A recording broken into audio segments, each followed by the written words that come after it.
Welcome to the Save What You Love podcast. I'm your host, Mark Titus. Today's episode, we sit down with Skye Steritz. Skye is a kelp farmer and a teacher from Cordova, Alaska. She and her husband, Sean, have been running Noble Ocean Farms for several years now. It's a completely regenerative kelp farm. It's a beautiful place. I've had the privilege of filming and spending time with them in one of the most unique ecosystems I've ever seen in the world in Alaska there. And today on the show, we talk about how does one become a kelp farmer? What does it take to do the work necessary to get up and running in this new and emerging business? What role does community play in creating a new business like a kelp farm? How about what role does it take in terms of cooperation with the community? And also, what kind of food does kelp actually produce and how do we eat it? It's a scintillating show. It really is. If you've ever had any interest in getting involved with regenerative farming or understanding more about where it comes from or what it does to save the things we love, this show is for you. Check out all the images and the links in the show notes today, and make sure to check us out at avaswyl.com if you're up for a subscription to wild salmon sent to your door in time for summer barbecues. And we will see you down the trail. How do you say what you love when the world is burning down? How do you say what you love when pushes come to shove? How do you say what you love when things are upside down? How do you say what you love when times are getting tough?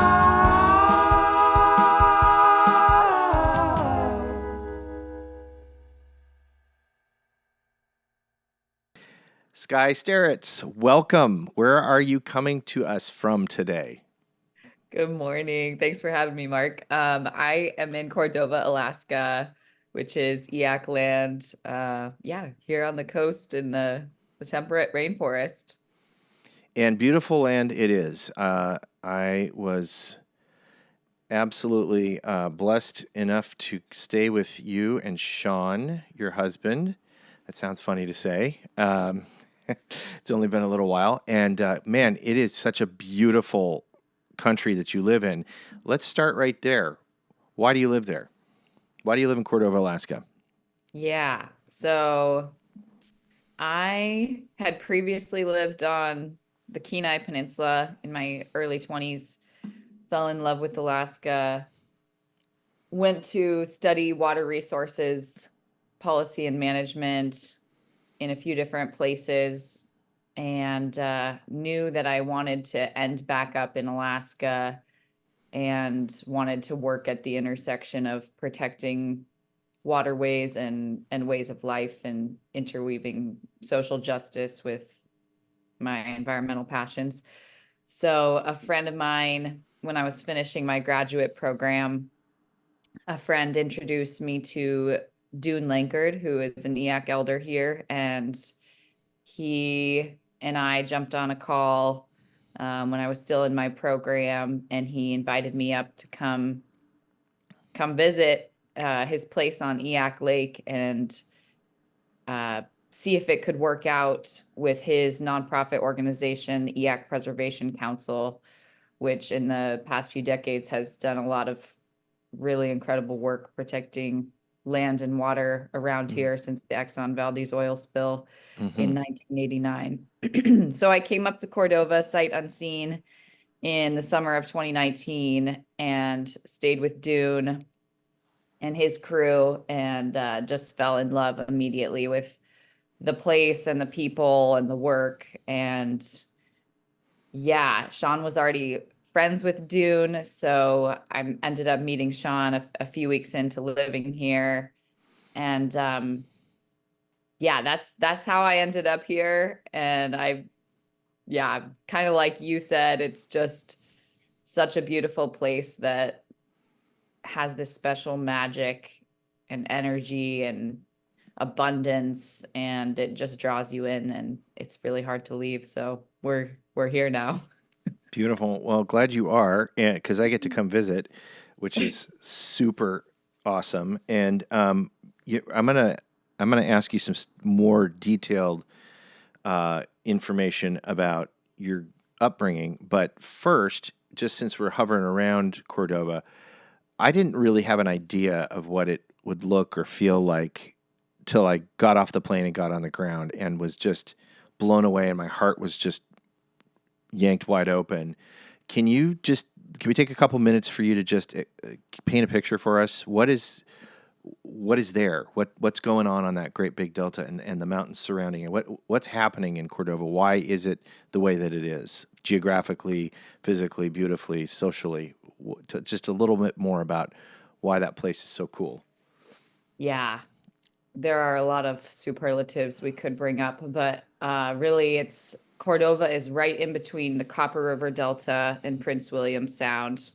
And our friend David Grimes says that those two massive ecosystems are two halves of a beating heart. You can't have one without the other.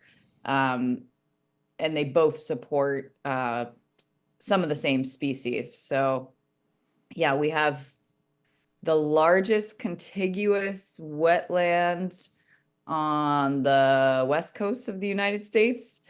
And that's the Copper River Delta. It's May right now. We just have been welcoming these millions of shorebirds that use the Delta as a stopover site on their annual migration up to the Arctic. So yeah, as many as 5 million birds come to feed and rest in these really rich wetlands. But yeah, just the diversity of plants and animals.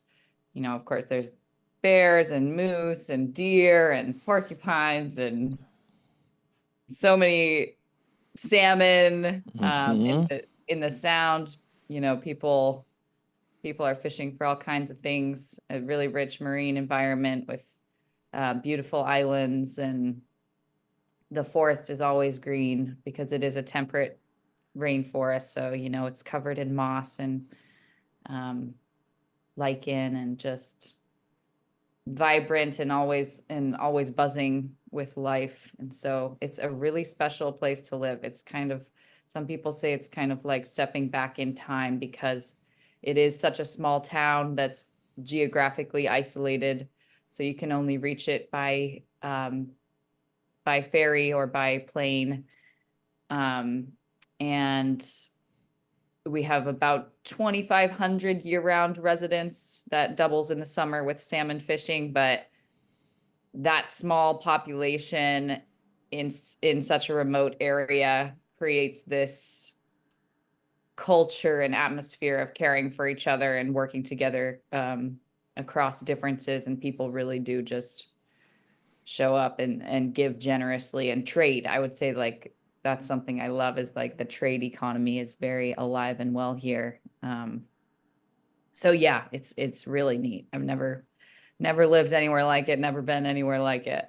Mm-hmm. I like the word buzzing that you used. One of the days that I was there, I took your recommendation. You were working, but I took a hike, and it was up, and I'm going to forget the name of the hike, but I was up a knob where there was an overlook of the Delta in the woods, and I felt the hum. It felt that deep quiet of the Delta, but there was so much life in and underneath it, and it was very moving. And I feel that, and also got to witness the trade economy part of things when we came back to shore after filming together out at the kelp beds, and you had folks just pour down to the dock, and they bought some of the kelp, and some you did a trade with, and it was like there is real community here. And then of course there's just the dazzling white mountains, and dear listener, we'll have some of these photos in the show notes from my visit there a couple years ago, so check those out. These white, incredible, stark mountains right at the edge of the water.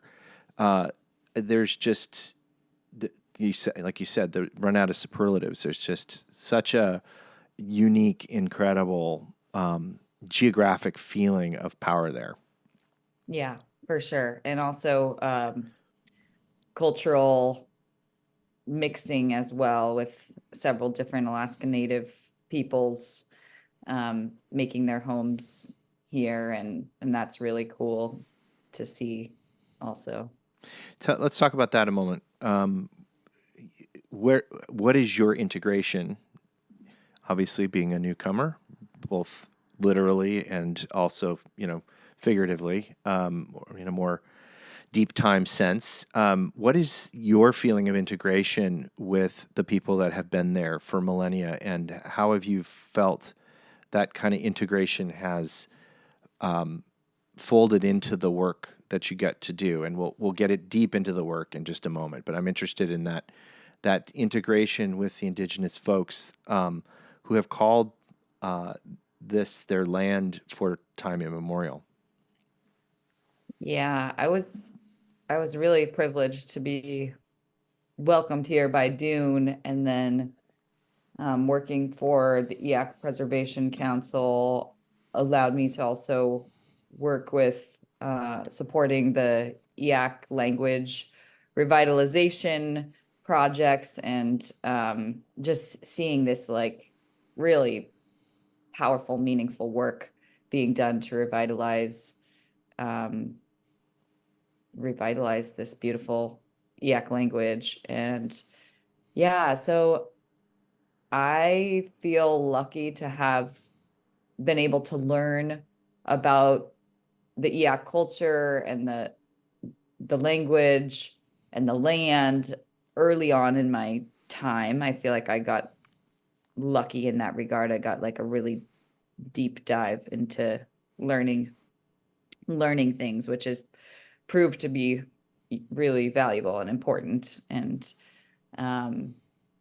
yeah, and then of course it was also Dune that invited us into this kelp space and asked us to become part of this first group of kelp farmers, because it was his vision for the region to have this traditional food source be grown and not just wild harvested, but cultivated, so that we're not depleting the wild kelp beds, but we're, putting native kelp species back out there, and growing it ourselves, and then harvesting it for people to eat locally and across Alaska and across the Pacific Northwest, especially. So yeah, that was, I would say, yeah, two really special invitations that helps me feel integrated and like I'm able to participate in a meaningful way. And yeah, our goal is for Noble Ocean Farms to benefit this community. And so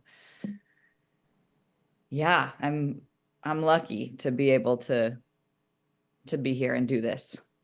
You are. And we're going to get into Noble Ocean Farms here in just one click of a segment. But first, I promised we'd go way, way back. And I just wanted to see if you have some recollection of growing up. What was your childhood like? And how do you remember some semblance of the lights turning on about connection to water, connection to land, connection to that which is bigger than us as a child growing up?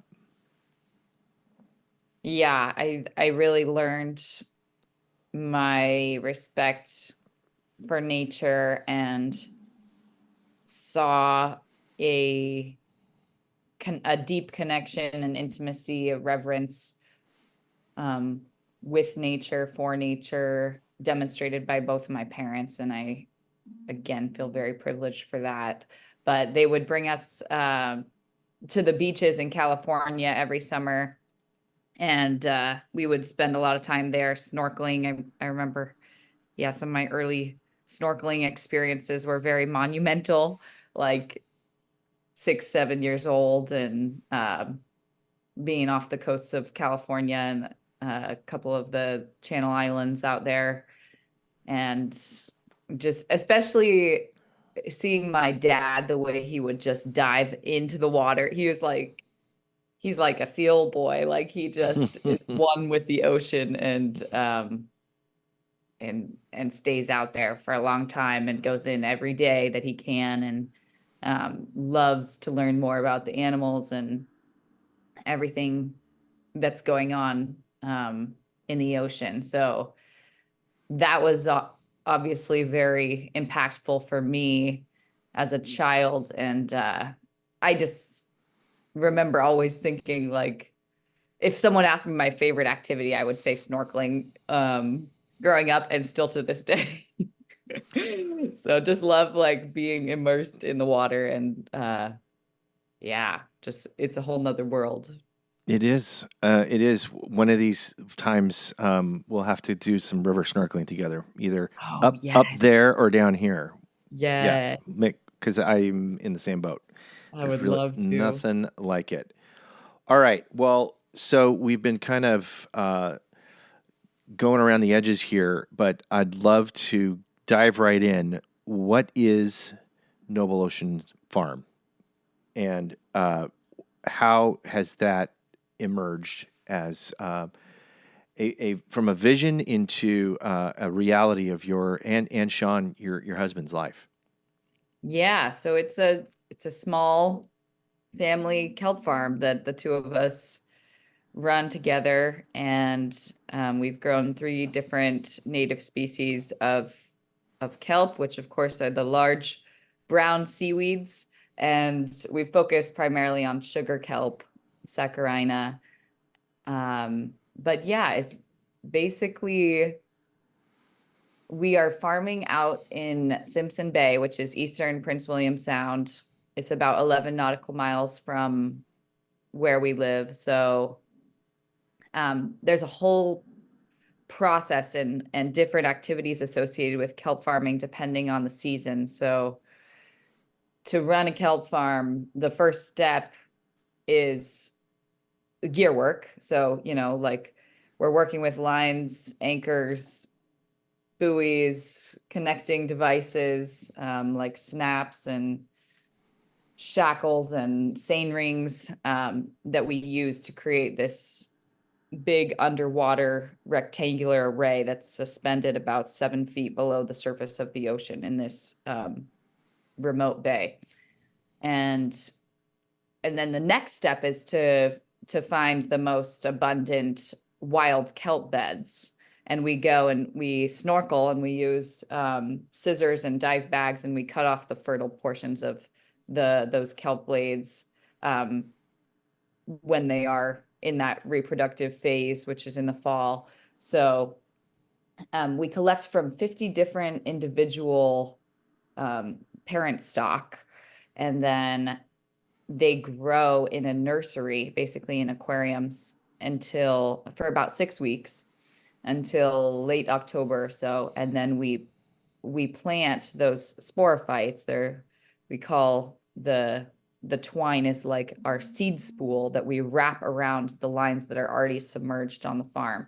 And from those little tiny sporophytes, the kelp then is in the water all winter long until we harvest in April, and yeah, can grow to be very large. As many listeners I'm sure know, it's one of the fastest growing species on the planet, and just really beautiful in many ways. So It yeah, that's what we do. We grow kelp.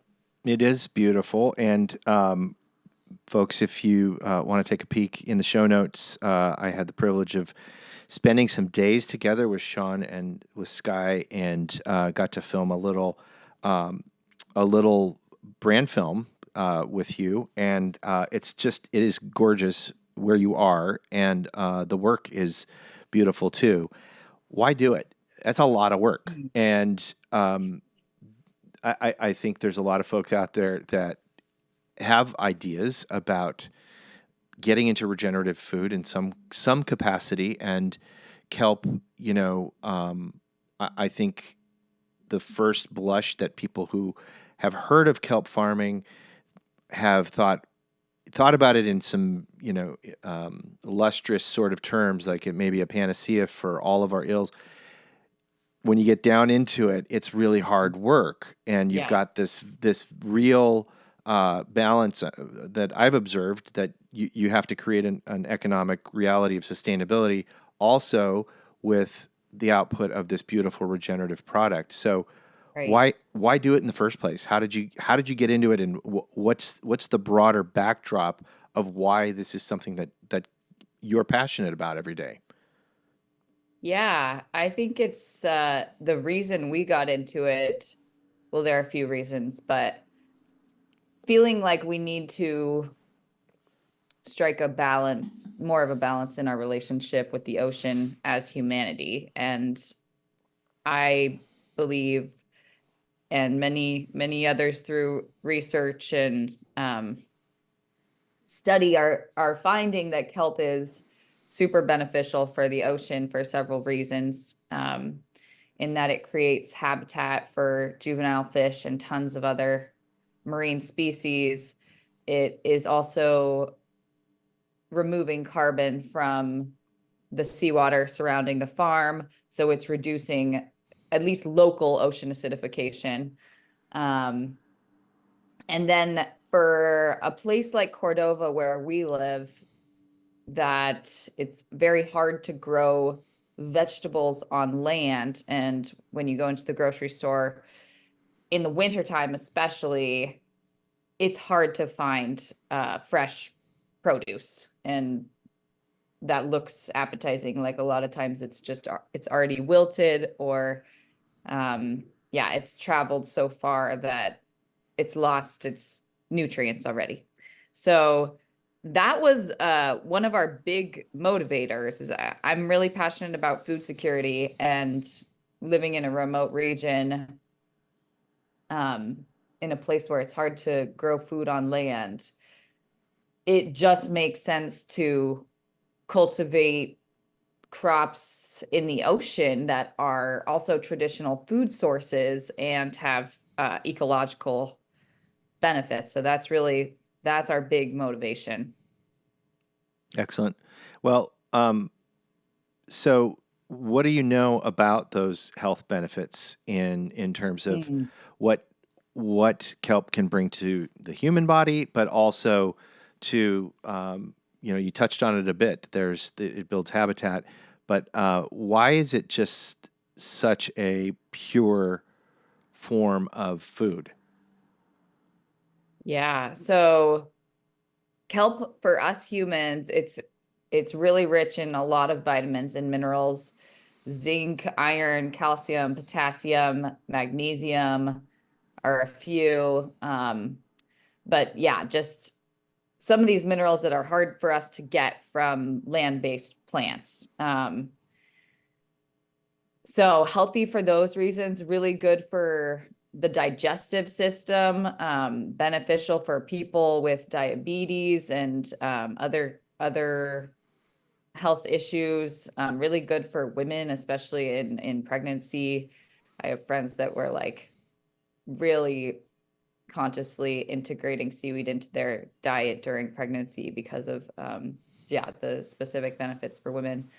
But yeah, I mean, we're growing it in such a remote, clean place that's away from any human settlement. And my favorite way to eat it is honestly just straight out of the ocean. Like as soon as we harvest it fresh, it's so good. It gives you like that zing, the salty goodness of the sea. So yeah, it is really pure and delicious. But yeah, a lot of other species like to eat it too. So Yeah. some of the fish, like rockfish and other species that are out there, I've read that a good chunk of the carbon, nitrogen in their bodies comes from kelp too. So Well, and you are what you eat, and rockfish tacos are sure delicious. So going clear back to the source. Well, look, I've had it right off the boat with you, and it is delicious, and you feel it yeah. in your body. it just feels good. But for listeners that are like, hey, this all sounds great, but how would I eat it? What does that look like? Like this kind of dips our toes into that foray of how do we get it from the water to the boat to a processing plant to other people that can eat it. Obviously, there's no question a big part of your work is creating food security locally. Is there a plan to extend that beyond Cordova and the locales of southeast? Well, you're kind of in south central Alaska, but how do I eat this? If what are you talking about? And where would I look for it? And what would I do with it when I got it? Right. So we have capacity to grow a lot of kelp here, and eventually it'll be more than this town can consume. So we are working on how to stabilize and process it, and we have done some of that already. So we have blanched, vacuum sealed, and frozen kelp in packages. And in that form, it's really great to just thaw it and eat it with seaweed salad, make a seaweed salad, put it in your soups, your stews, wrap your fish in it, cook it like on the fire, how we did when you were here. Those are just a few of the uses, but we are also working on solving the challenge of how do you dehydrate something in an energy efficient way in a rainforest.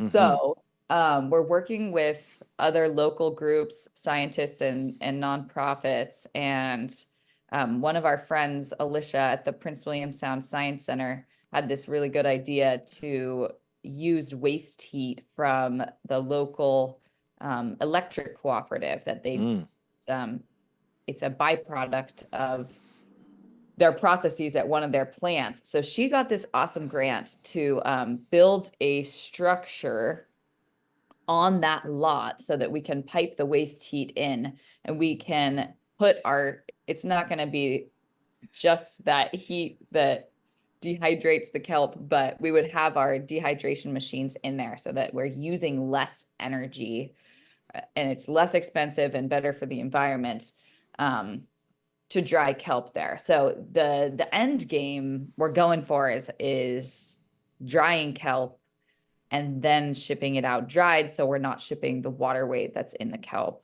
Perfect. Yeah, that's what Fantastic. we're going for. Well, we're on similar trajectories as usual. We've got our salmon jerky product coming out soon in June. So June of 2024. Yeah, for similar reasons, having a shelf stable product makes a lot of sense. And P.S., folks, if you haven't seen or tried the Noble Ocean Farms Kelp Salmon Poke Bowl that we have done a short film on, check it out in the show notes. It is unbelievably delicious. I could eat it every week for sure. And we are selling that. So you can go get that from avaswild.com. It's a little plug.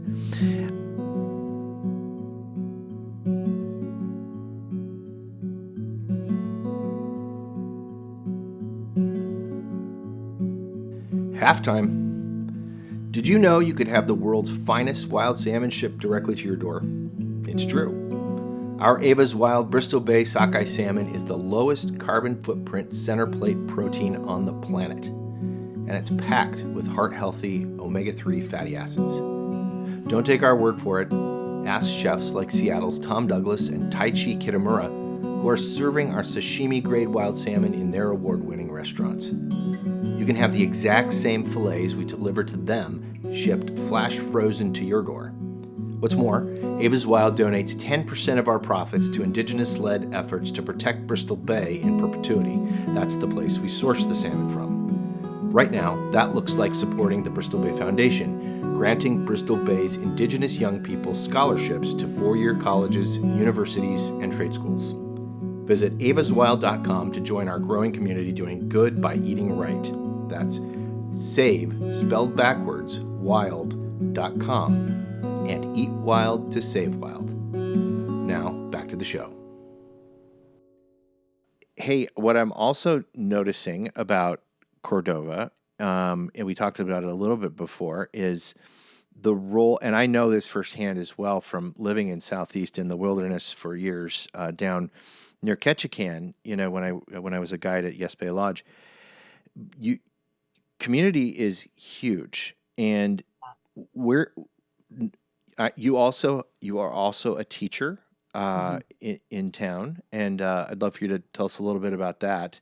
But in addition to that, you rely on each other for daily life, for entertainment, for social purpose, and I've seen in a real way for the success of your business. So, all of Yeah. that said, what role does cooperation play in Cordova as a teacher and a kelp farmer? Yeah, absolutely huge. We could not do any of this on our own. Um, yeah, cooperation is essential for this industry to get off the ground. There are a lot of challenges to making regenerative mariculture really take off and become economically sustainable. Right now, it's honestly not profitable. Um, but we are working together to solve those challenges, and the few other farmers here, the few other kelp farmers and the several additional oyster farmers, we're all helping each other out in different ways. Sometimes it looks like getting a ride on someone's boat. Sometimes it looks like, people helping each other drop these huge anchors that we have to use to um, on the bottom of our kelp farm. Sometimes it's having an ocean farmers market where we're selling things together, and kind of doing some awareness raising and marketing efforts together. There's a lot of that. And just sharing what works and what doesn't work. That's one of the most important things. And I've been happy to see that almost everyone who's involved in kelp farming in Alaska has been willing to share what techniques are working, what gear is working, what's not working, what, things you should stay away from. And that's been absolutely huge for us. Like we have to rely on each other um, to make it work. And honestly, for some of the markets too, I think we're going to have to. We've been talking about forming an actual kelp co-op, and I think it's becoming more of a real necessity. Honestly, for no one small family farm can purchase these big pieces of equipment that we need to stabilize our kelp. We've been doing it all small scale by hand, really tedious and time consuming, but we need to get some equipment that can help all of us be able to stabilize our kelp, and we have to probably co-own and manage those. So, and also to access certain markets, we should get our crop together and sell some of it as a cooperative as well. So it's very much rising tide floats all the boats, and I think not just from a egalitarian perspective or doing the right thing. It's you're so remote. Yeah. It is so expensive. Yeah. Equipment, transportation, logistics, all those things. And look, I got to watch firsthand, while we were filming together out at your farm, your friends and mine, Nellie and Michael Hand, who have beautiful salmon company, Drifters Fish Company, is direct from the fishermen to tables and to chefs and to folks like us. They spent the entire day, and in fact, you had a remember. Of course, you remember had a exhilarating time with Sean's head in the engine room, and Yeah. and they were there, spent their whole day. In fact, even towed us in when because we had a problem with the engine.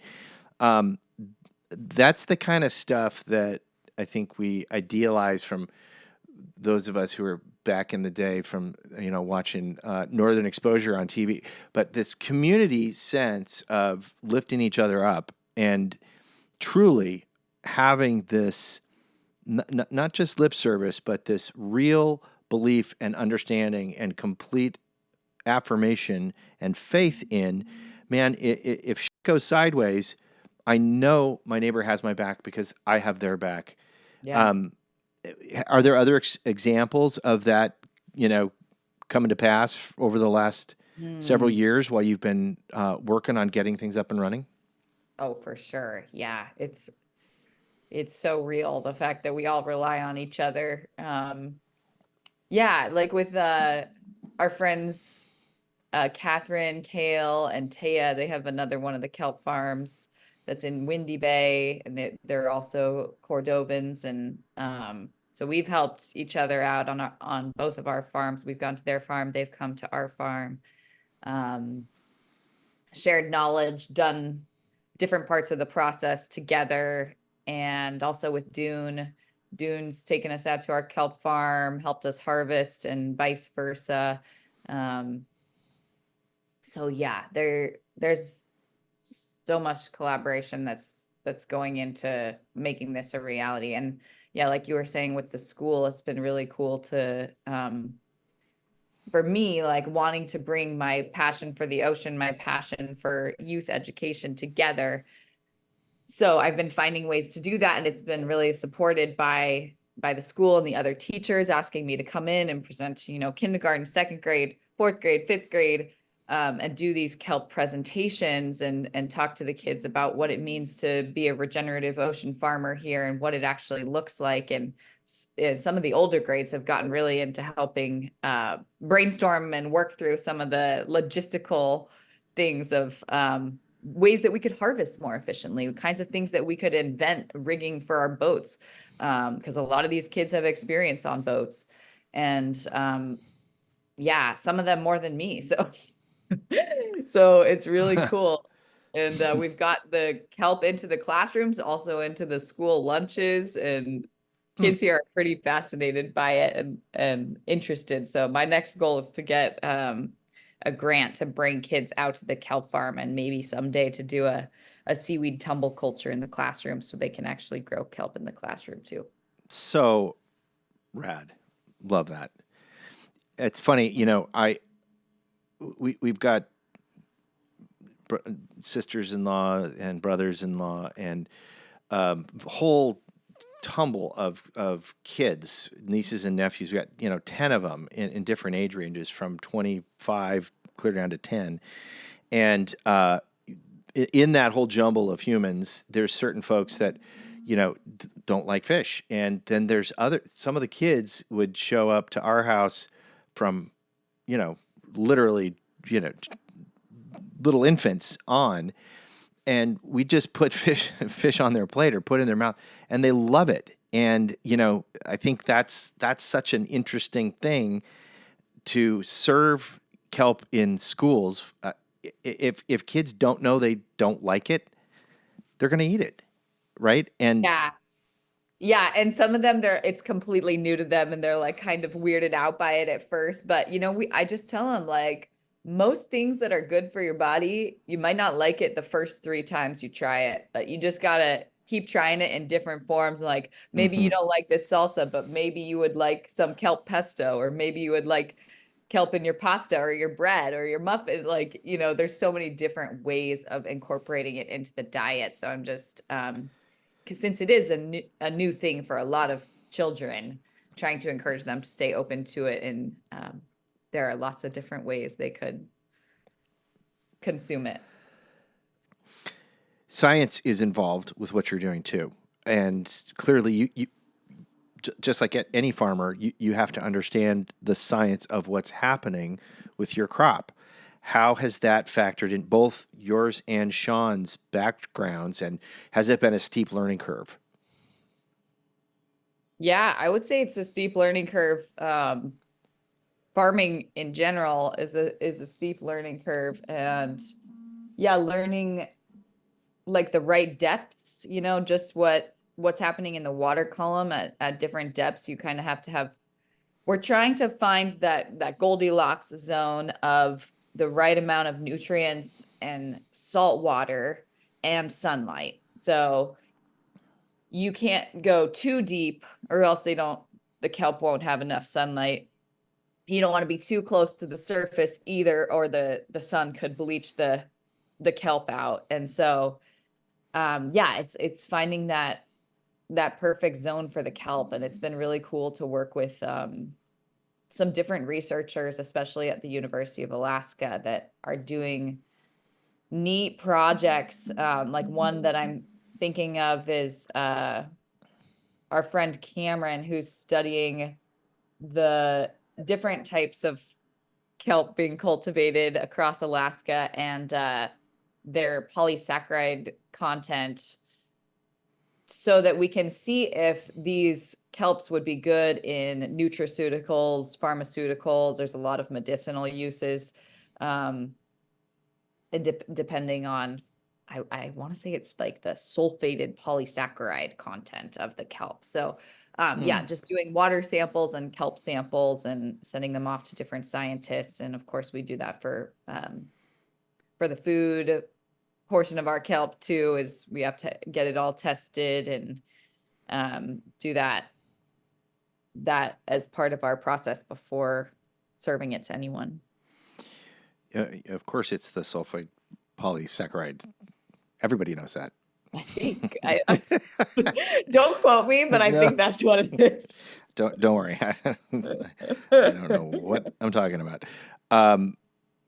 While we're hovering on this food science, what could we expect as far as kelp in value-added products moving forward down the line? What do you see as an integration? Maybe not today or tomorrow, but maybe a couple of years from now. As what's your vision, best case scenario for kelp appearing in more of a mainstream diet in North America?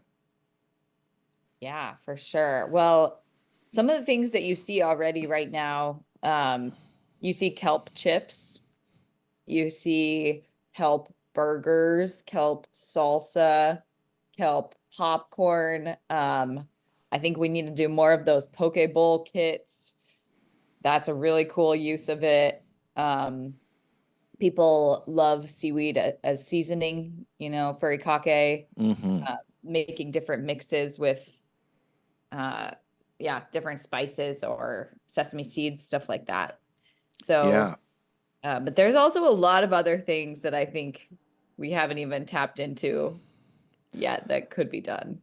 The furikake is a great idea, an immediate idea, right? If the freeze drying, or not the freeze drying, but the drying process takes off, that's just, it's delicious, and it's such a savory, great addition to cooking. We'll talk more about that. Yeah, we like to sprinkle it on everything. Just keep it right by the stove. Listeners, let us know if furikake sounds like a good idea. And, we've been talking a little bit about education and young people, and I think what I've observed is another, reason number 55-A of why I'm hopelessly in love with Alaska is there are a lot of young people that have gone into the being food makers, in being fishermen, being farmers, kelp farmers, being folks that are taking a different tack in life and kind of getting off the fast track of the corporatization of all things, and saying, hey, maybe there's something really deep and meaningful in providing for an essential food source for life, and doing it in a way that is a good way and a substantive but a sustainable and a regenerative way. What advice would you have for other young people that are maybe, not sure what they want to do and thinking, hey, this could be a really viable and meaningful option for me? Yeah. Take a risk, follow your heart, listen to your elders. I think, if people have a passion for regenerative food. There are so many ways to participate in this movement and get involved and learn more. And yeah, I think it's always empowering to just learn more before diving in. And like kelp farming, it is really hard, and it takes a while to really make it a sustainable business. But there are so many ways that young people can tap in to creating a regenerative food system. And I think that's a huge piece of the puzzle that we're dealing with climate change. And yeah, just people being secure to live anywhere.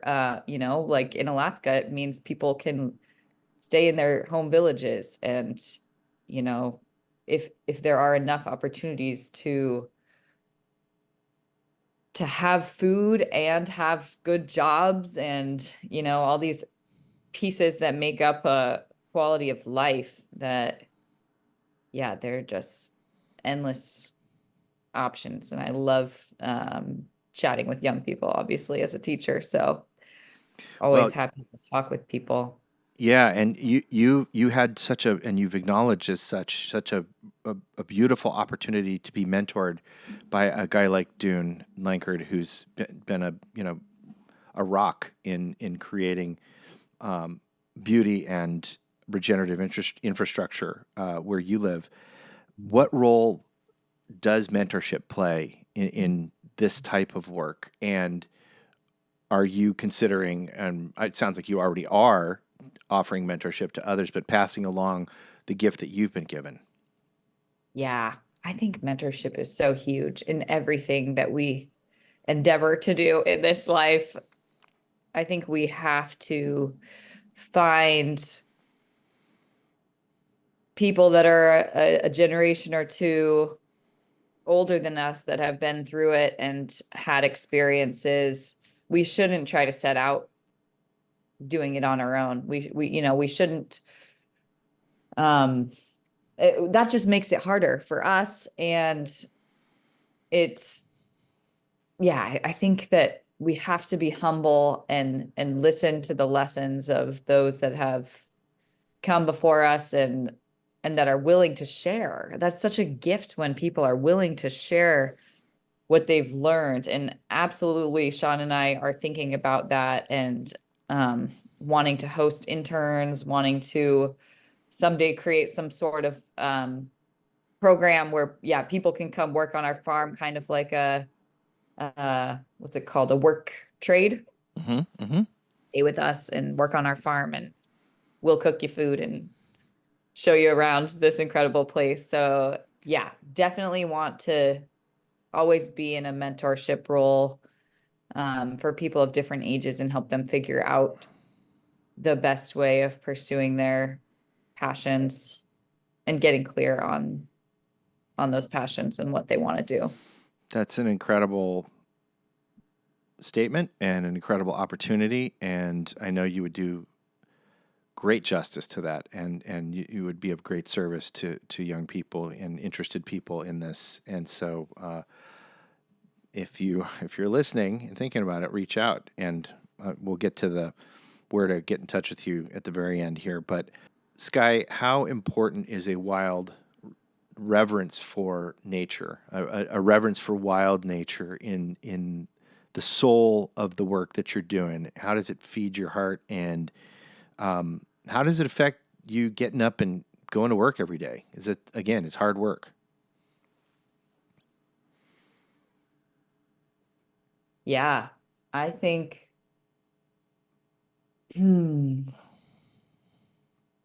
reverence for nature definitely plays into everything that I'm doing, from the kelp farm to the classroom, and looking out the window and seeing these big beautiful mountains in this sacred place, and knowing that it's been intentionally protected for a long time and it needs to be continuously protected into the future. And that definitely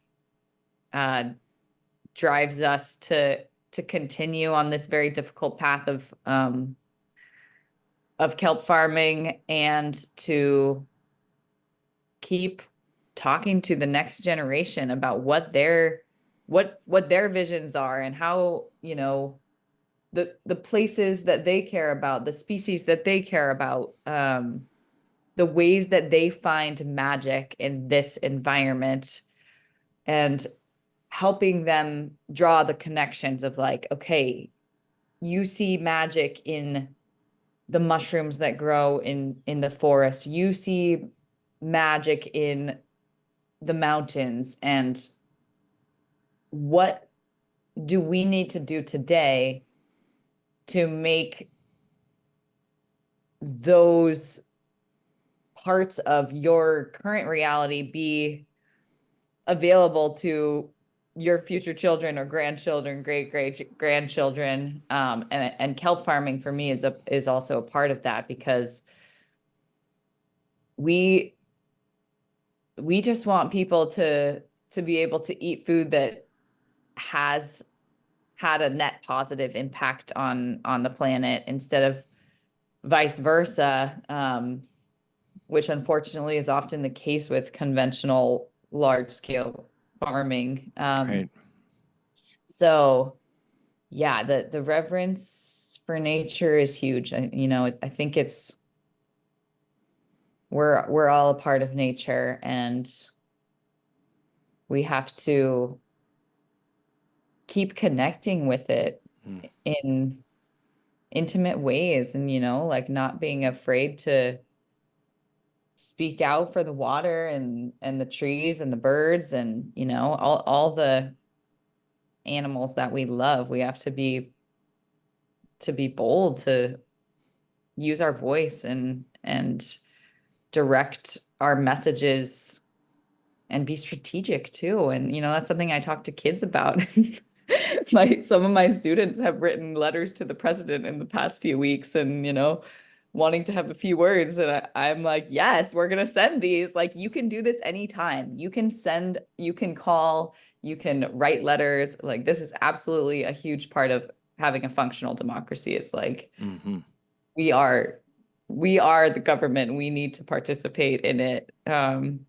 So yeah, I think just helping the kids draw those connections, because they are in love with this place too, and their brains are still forming and figuring out what can we do. So just helping them to see those paths, like there are so many things you can do. Beautiful. You touched on something, the political process and being part of a functional democracy. And one thing I always like to touch on this show is the unavoidable fact that we are in a siloed tribal society now. And I'm sure you experience that even in Cordova. What do you feel like the key to moving forward as a functioning society is? And do you feel like the work you're doing to save the things you love by creating resonance with food grown the right way, is that helping the process? Is there something in the work that you do about providing food for folks that can help bring people to the table together, as opposed to divide us further?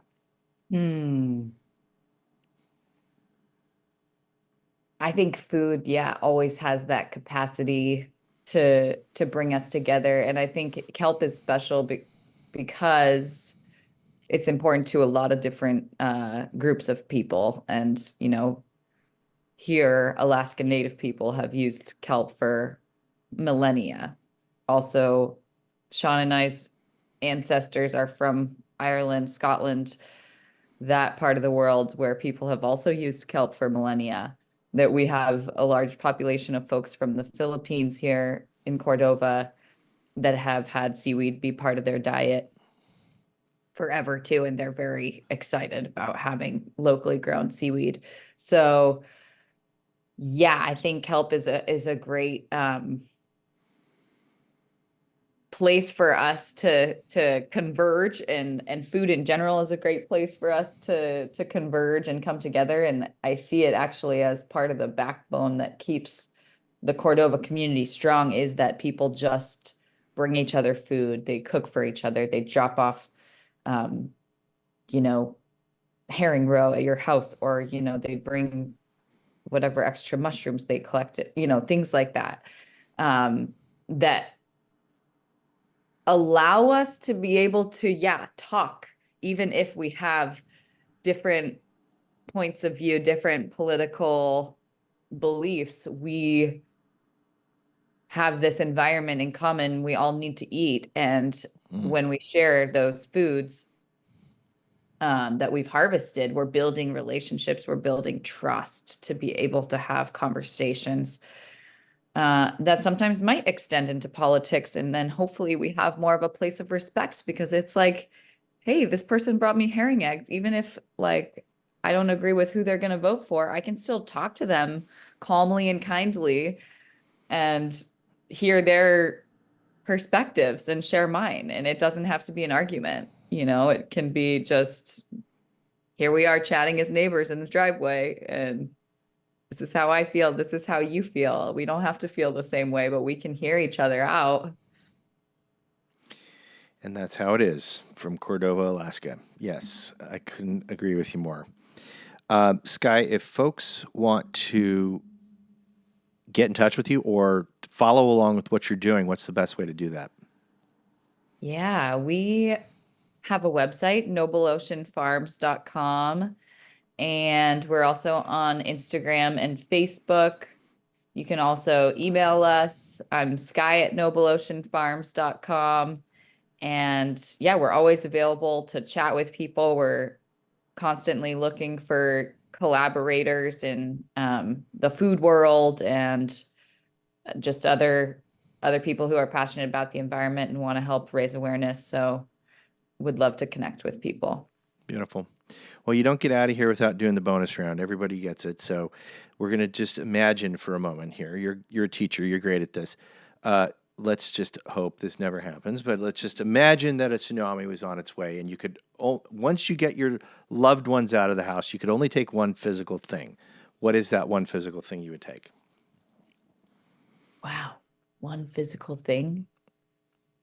I think it's going to be the rope that Sean and I tied at our hand fasting ceremony. Beautiful. Also useful as a kelp farmer moving forward. If you need a little hunk of rope, that's beautiful. And if it was one metaphysical thing about you, one trait that makes Skye, what would that one thing be if you could only take one?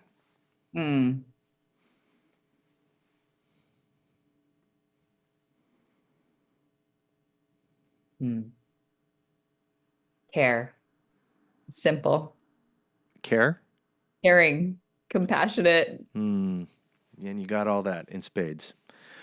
Well, thank you, my friend. What a wonderful conversation today. And I can't wait till our next one and to come visit again.